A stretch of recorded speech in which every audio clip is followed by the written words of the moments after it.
सौराष्ट्र की पावन भूमि पर अरब सागर की लहरों के किनारे एक ऐसा मंदिर स्थित है जिसने आस्था, धैर्य और पुनर्जन्म का अर्थ स्वयं बनकर दिखाया है।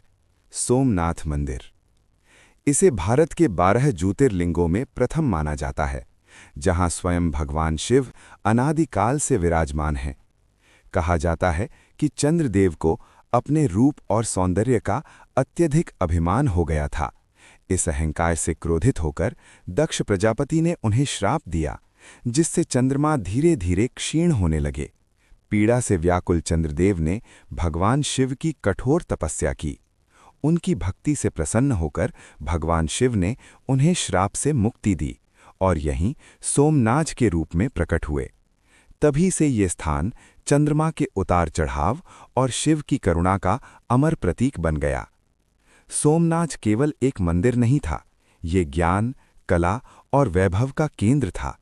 इसकी शिल्पकला, स्वर्ण और रत्नों से सुसज्जित गर्भगृह और समुद्र की ओर खुलता उसका भव्य प्रांगण दूर दूर तक प्रसिद्ध था।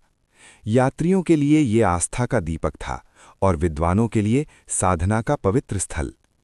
इतिहास के कठिन दौर में सोमनाथ को कई बार ध्वस्त किया गया, पर हर बार जैसे राख से फीनिक्स उठता है, वैसे ही ये मंदिर फिर खड़ा हुआ।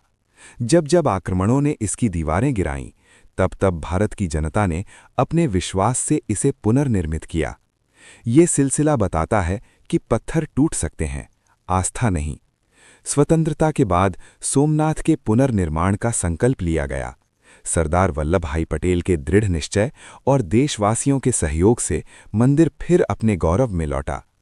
1951 में जब मंदिर का उद्घाटन हुआ तो वो केवल एक इमारत का उद्घाटन नहीं था, वो था आत्मसम्मान और सांस्कृतिक चेतना का उत्सव।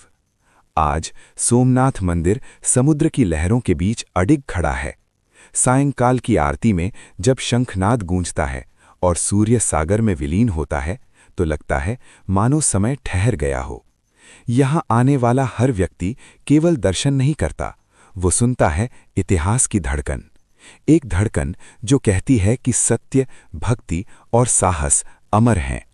सोमनाथ हमें सिखाता है कि चाहे कितनी ही बार अंधकार छाए, विश्वास का प्रकाश हर बार और अधिक उज्जवल होकर लौटता है। इसीलिए कहा जाता है कि सोमनाथ टूटता नहीं, वो हर बार जन्म लेता है।